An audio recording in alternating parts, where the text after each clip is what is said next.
документтерди даярдап алып, көптөгөн университеттерге тапшырыш керек. Мисалы, бирлик, Хасенде өзүнчө, Байернге өзүнчө, Беллинге өзүнчө деп. Окей, ошондой болгондон кийин, анан кийин студенттик жашоо тууралуу дагы айтып бер. Атайын ушул жерде бир нерсени кошуп кетейин. Бул жака тапшырып атканда атайын мындай көп эле университеттер өздөрүнүн кандай десем сайтын биз үчүн баягы international studenттер үчүн баягы чет элдик студенттер үчүн атайын бир эме Германия иштеп чыкканда университет депчи. Ошол университет менен биргеликте иштешет университеттер. Ошол жака жөнөтүш керек. Ал сайтта ар кандай англис тилинде жана немис тилинде ошол жака документтер жөнөтсөңөр, ал конвертация алып берет, документтерди текшерет, ошол туурабы же туура эмеспи, же эмне жетишпей атат дагы эмеге университеттер үчүн депчи.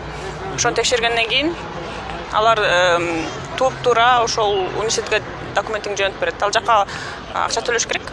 Биринчиси мурун мен тапшырып атканда биринчи университетке 75 евро болчу, андан кийин университеттерге 30 евро болчу да.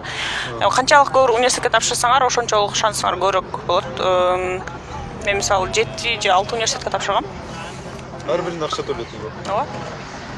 30 евро. Ооба. Алтыга ошондо 180 евро. Эми ал үчүн финансыны кичине мындай эме кылыш керек, тапшырып аткандачы. Кенен эле коюш керек. Байдын кыздары эле окуп кеткен университет кой. Жакшы. Көрсө, байдын кыздары эле окуп кеткен да медицинада деген ошол бизде эме бар го. Түшүнүк бар, ошонун мындай сындырып, өзүнүн эле күчү менен келип эле тапшырган кыздардын бирөө бурлай. Ошо да. Окей. Дагы мен мындай дагы кайталап айтып атам, ошол документтерди даярдадык. Бардык даярдагандан кийин университетке жиберебиз. Через университет аркылуу башка университеттерге тапшырып бүткөндөн кийин студенттик жашоо башталат, Негизи студенттик жашоо ошону айтып бер, кандай экен? Сен Кыргызстанда да окудуң, Германияда окуп атасың. Кандай айырмачылыктар бар? Билими, студенттик жашоо, Кыргызстандагы студенттер менен бул жактагылар кандай айырмасы бар? Эмне кылышат, мисалы? Ошон. Мен Кыргызстанда 3 семестр деп айтайын, ошол окудум. Бул жакта азыр 8-чи семестр уже. Анан айырмасы көп эле. Эми став деп коет го, мисалы баягы окуган нерсең бирдей эле да, мындайча айткандачы. Медицина бир эле нерсе да, бирок биякта дайыма актуализация болуп турат да. Мындай жаңыланып турат информациячы. Окей. Жылган жаңы нерселер табылса, ошол нерселерди кошуп турушат профессорлор. Анан ошол профессорлор мисалы биздин биохимия болсо, ошол биохимиядан берген агай өзүнүн өзүнүн багайшында, мындай өзүнүн бөлүмүндө, өзүнүн тармагында профи да, мындайча айтканда аябай жакшы билет ошол тараптычы. Ошол тарапта өзүнүн эмелерин фошуңдарды кылышат, баягы изилдөөлөрдү кылышат. Кодармачым. ГД сөздөр түшүнүп калатам. Айрыкча коктойч эмес меники. Анан кийин ошол айырмачылык, анан бияктагы студенттерге болгон мамиле башкача. Баягы системасы башкачараак да. Себеби Кыргызстанда жүргөндө эмне кылчубуз? Сабак өтчүбүз, анан кийин ошо эжекелердин аркасынан эле жүрчүбүз. Биз сабакта кайра беришчү, отработка деп коет го. Ошону аркасынан эле жүрчүк да, качан аласыңар бизге эме кылабыз депчи. Билбейм, анасы андай эмес болуш керек. Бирок КМД ошондой болчу да. Окей. Анан ошол аркасынан жүрүп эле анан кийин убакыт өтүп кетчү да, саат 6-8ге чейин калып кеттик. Анан бул жакта мындай главный эме, мындай негизги эмелерди өтөсүң, анан калганын үйдө окусаң болот өзүң, же болбосо библиотекага барып окусаң болот, же эгер суроолоруң болсо туура эле ошол имейл менен доцент менен сүйлөшсөң болот да, суроолоруң болсо. Негизи айткандарга мен деле кошулам. Эми бул жерде аз бурлай айтып кетти, көбүнчөсү Кыргызстандагы окуу системасы менен Германиядагы эч кандай бир жамандоо деген максатта айткан жок. Бул чындыгында ошондой Кыргызстанда. Бала алыш үчүн же зачет тапшыргандан кийин мугалимдин артынан жүрөсүң да, өзүң бааңды оңдош үчүн. Ушул эле нерсе. Ал эми Германияда болгон нерсени айтты. Анан медицина тармагы өтө кыйын да, мен билгенимче. Күнү түнү окушуң керек, Кеде ашка каласың, кеде топ каласың, экзамен күндөрү, билбейм, уйкудан көп эле каласың. Калып атсаң керек. Оңой эле. Оңой. Окей. Оңой эле. Кыйын эле. Кыйын эле жашоо. Ошондо только окуу менен эле жашооңо өтөт экен да. Андан сырткары мындай. Дагы бир сурайын деген нерсе. Медицина тармагында мындай стипендиялар барбы силерде? Стипендия алып окугандар барбы? Же болбосо сеники жашооң кандай? Мисалы, бул жакта Германияда окуң мейли болду дейли, жашаш керек, квартира бар, ага төлөйсүң, тамак ашка, проезд, ага да акча болуш керек. Андан сырткары эки жакка чыккан жашаганга бир аз акча керек дегендейчи. Ошолор кандай, финансылык жактан кандай камсыздайсың өзүң? Иштейм. Иштейм. Ооба, албетте. Ошо кенен айтып Ооба, бул жакта ошол окуудан сырткары жашаш керексиң. Кыргызстандагыдай бир тууган үйүңө барып, ал жакта жашай албайсың, анын тамагын жей албайт экенсиң. Бул жакта негизи Кыргызстандан келатканда стипендия алып келсе жакшы экен да. Мисалы, ди деген болот го, даде. Ошону алып келсе жакшы экен да. Себеби финанс жакты ошол баягы базиста, фундамент бул жактагы ошол жок болсо, көп стресс болосуң, көп ойлоносуң. Себеби бул жакта ай сайын эмеге төлөшүң керек, мисалы, медстраховкага төлөшүң керек, ар кандай налогдор болот, баягы радио эмелерге, телевизион. Анан квартираңа көп эле кетип калат да. Ошондуктан бизге баягы эмеле, регируң баягы регируң деген эле? Не? Башкаргандар ким? Мамлекеттин кызматкерлери. Жок. Ооба, биз Германияны башкаргандар деп коелу, ошолор ар кандай мындай студенттерге жашоосун жеңилдеткенге аракет кылышат да. Алар деген ушу 20 саат иштесең болот бул жакта, официалдуу түрдө. Эгер 20 саат иштесең, өзүңүн расходторуңду жапсаң болот да. Бирок мен 20 саат иштебейм. 20-сына бир күндө бир эле жолу иштейм, бир күн эле. Ошол жетет. Суббота күнү 8 саат иштеп коем. Ошол менин өзүмдүн расходторумду жабат. Серьезно? Жакшы турбайбы сеники? Бир жумада бир иштеп туруп бир ай. Ошондо айына 4 жолу иштейсиң, ошо менен бир ай жашайсыңбы? А? Кандай иш ул? Жакшы. Сонун экен. Кызык болсо. Окей. Жакшы экен.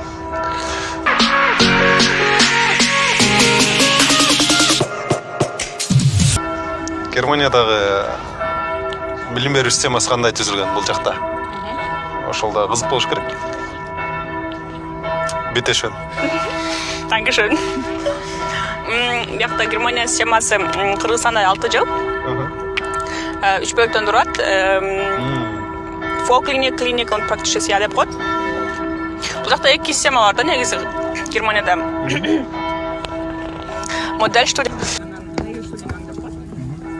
Модель студенттин бул жаңы система эсептелет. Ал жакта студенттер көбүнчө пациенттер менен болгон коммуникацияны жакшы кылышат, пациенттер менен көбүрөөк мамиле кылышат да. Практика көбүрөөк. Модерн да? Окей. Региостуденттин эскерек система, көп университетте ошол система калган дагы деле. Силерге кандай? Мен окутканым азыр модель студент. Окей. Жаңы система. Мисалы, эсептеп көрсөм, мен 6 жылдын ичинде 2 жылым толук 2 жыл практикага кетти да. Практика кылдым. А практика бул аябай маанилүү бөлүгү медицина студенттин. Анан ошо полклиник, клиника практический болгондо, полклиник деген бул клиникага чейинки бөлүк деп болот. Ал жакта фундаменттерди окуйсуң.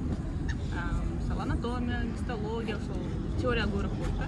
Ал 3 жыл созулат биздин университетте. Андан кийин экзамен тапшырасың, аябай кыйын экзамен болот. Аны тапшыргандан кийин клиникага өтөсүң. Клиникада уже баягы фармакология, чындап баягы врач болгон кезде эмне кыласың, ошолорду өтүп көрсөтөсүң. Андан кийин 6-жыл болсо бир гана практика кыласың да. 4 жолу практика кылыш керек, 1 жылдын ичинде. Андан кийин экзамен тапшырып, анан кадимде врач болуп иштесең болот. Бул жакта ушул жерде айтып кетейин, көбү сурай беришет, ординатура система жок бул жакта. Окуп бүткөндөн кийин сразу иштесең болот. Üçüncü ne dedin? практически. Практически. Практика кыласың да, мисалы. Bir жыл кыласың.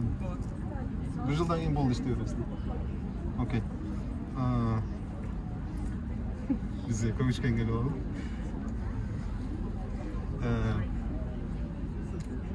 Ошол билим берүү системасын айтып кеттиң, анан анын ортосунда да эме да айттың, практика депчи. Практикаңар кандай түзүлгөн негизи? Сен 4 жылдын ичинде 2 жылын ошо пациенттер менен иштеп элет дедиң. Өтөт. Окей. Дагы 2 жылында ушундай өтөт. Ар бир 2 семестрден кийин практикага чыгасыңбы? Практика мындай төлөп беришеби? Же бесплатно иштейсиңби? Ошондой. Мындай да. Биринчи семестр, ар семестрде ар кандай эме болот да бизде. Ар кандай бөлүктөн турат. Биринчи семестр ал баягы лайше деп коет. Кадавр, аны түшүнүшөт өздөрү. Медиктер. Түшүнбөгөндөргө бизге айтып берчи, түшүнбөгөндөргө жөнөкөй. Өлүк деп коён, баягы just деп коет. Биринчи курстар өлүктөр дейсиң? Жок, ошолор менен иштеш баштайбыз. Пациент менен иштебейбиз да. Окей. Алар уже эмес. Окей. Ошолор менен иштеш баштайбыз, андан кийин практика баштап бул жактын системасы Кыргызстанда андай эмес да, баягы медицина системасы негизи баягы хаус арс деп коет бул жакта. Биз андай нерсе жок да. Ошол практика чыгабыз, андан кийин 1 жума, 2 жума, анан 4 жума ошондой окуп жүрөбүз да. Ар семестрде практика чыгып турасың. Андан кийин мындай семестр көбөйгөн сайын практиканы да көбөйүп баштайт да. Мисалы, бул семестр башталды, семестрдин 1 айы практикам өтөт. Мисалы, 1 айда 4 бөлүктөн турат. Мисалы, мен бул жума психиатрия бөлүмүндөмүн. Андан кийинкисинде хематология деп коет, гематология. Андан кийин хирургия, жүрөк, кардиология. Ошол бөлүмдө, андан кийин даброс нефрология, нефрология бөлүмүндө. Ушундай ар кандай бөлүктөрдө практика өтөбүз. Мен Кыргызстанда эле ошондой болушу мүмкүн да, бирок ал жакта баягы биринчи, экинчи курс болгон үчүн көргөн эмесминдир мен бирок билбейм.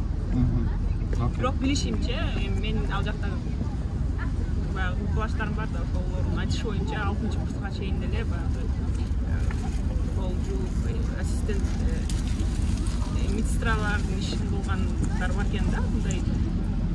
Билбейм канчалык туура, бирок тилекке каршы ушундай. Окей.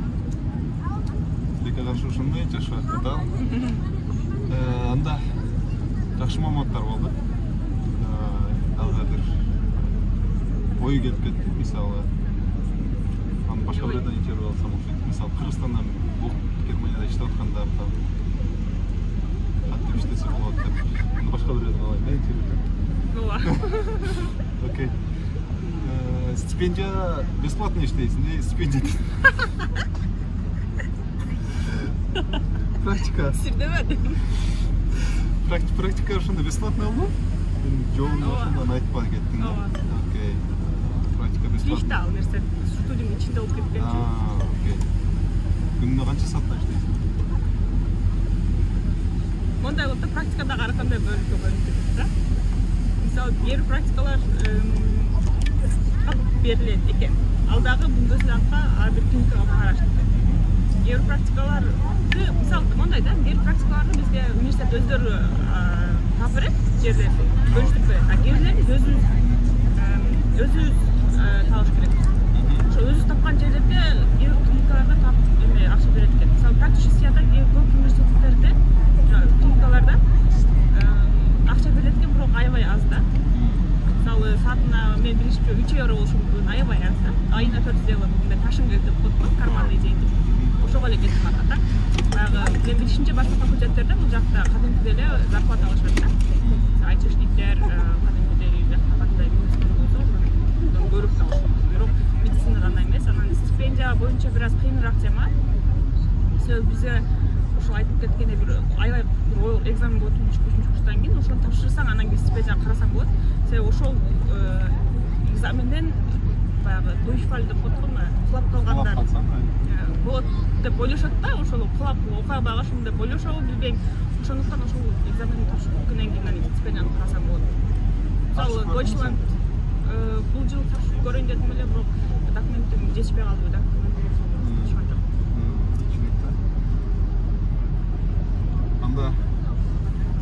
жыйынтыктай эле.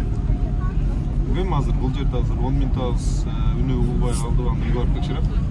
Болбосо Бурлайдын дагы бир достор, ушун менен влогубуз бүттү. Билбейм кандай болду, силерге жактыбы, жакпадыбы билбейм, бирок аракет кылдык. Бурлайдагы өзүндө болгон информацияларды көрүздөр болуп силер менен бөлүшүп бердик. Не дейт, окуанай келип калайын. Кыргызстанга пайдалуу врачтардан бол. Келечекте Кыргызстандын ошол саламаттык сактоо министринен дагы көрөйлү. Эмне үчүн болбосун, бизге ошол чет элде чет өлкөдө бизде билим алып, тажрыйба алып келген ушундай угуздарыбыз керек.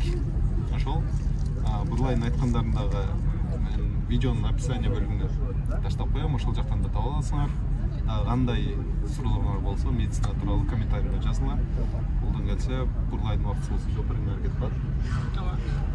Ошол каналыбыз уктап калды эле, көптөн бери видео чыгарып электим. Ошол эми каналымды колдоп, дагы лайктан басып койгула. Менин каналымчы? Каналга жазылгыла. Анан Бурлайдын да өзүнүн каналы бар. Инстаграмы бар, ошону дагы айтып коеюн, кааласа жазышат. Мен сага берем ошону эме көрүп койсоң болот. Эмен билесиң экинчи аккаунт, right? Борсага жайда. Ооба. Ооба. Бурлайдын дагы өзүнүн атайын инстаграмына блогу бар. Атайын ушу медицина тармагында окуй турган балдар үчүн атайын страница ачкан. Ошол жакта акыркы маалыматтар менен бөлүшүп турат. Силерге пайдалуу болот деп ишенем. Мен ошол жакка да коюп коем. Видеонун описание бөлүмүндө. Борсого жейби. Борсого жейби. Эмне үчүн борсок? Анан панда. Мен панданы жакшы көрөм да. Мен ойлонуп көрдүм неге борсок деп. Мамындай топ нерселер жагат окшойт. Окей. Окей. Ошол кийинки блогтордон көрүшкөнчө, жакшы туруңар. Бай.